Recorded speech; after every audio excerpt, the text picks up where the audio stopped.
ದಾವಣಗೆರೆ ದಕ್ಷಿಣ ಕ್ಷೇತ್ರದಲ್ಲಿ ಕಾಂಗ್ರೆಸ್ಗೆ ಧರ್ಮ ಸಂಕಷ್ಟ ಕಾಡ್ತಾ ಇದೆ.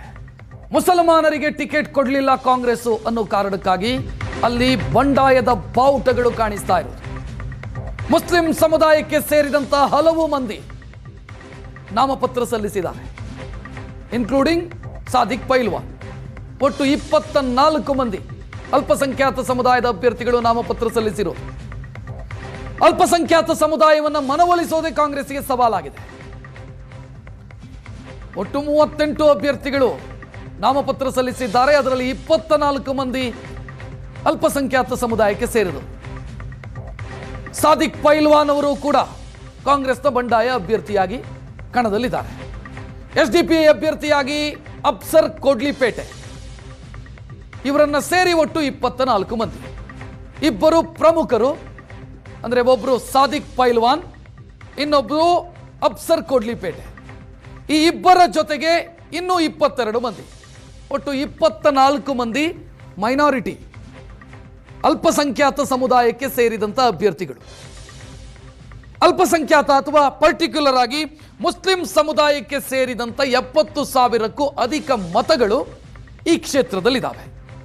ಸಾಂಪ್ರದಾಯಿಕವಾಗಿ ಕಾಂಗ್ರೆಸ್ ಅನ್ನು ಬೆಂಬಲಿಸಿಕೊಂಡು ಬಂದಂತ ಮತಗಳಿವು.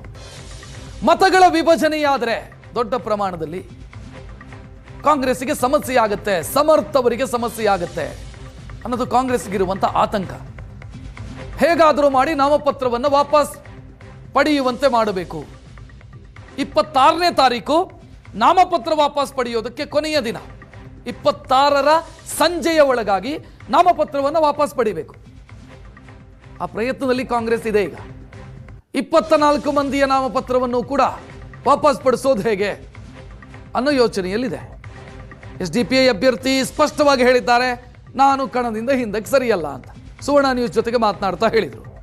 ಸಾದಿಕ್ ಪೈಲ್ವಾನು ಕೂಡ ಅದೇ ರೀತಿ ಮಾತನಾಡ್ತಾ ಇದ್ದಾರೆ, ನಾನು ಕಣದಿಂದ ಹಿಂದಕ್ಕೆ ಸರಿಯಲ್ಲ ಅಂತ.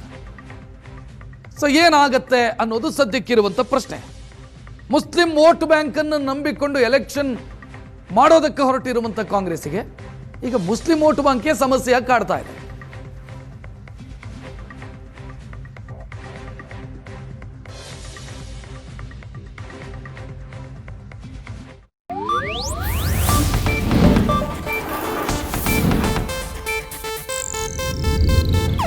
ಇದು ಏಷ್ಯಾನೆಟ್ ನ್ಯೂಸ್ ನೆಟ್ವರ್ಕ್ ಪ್ರಸ್ತುತಿ.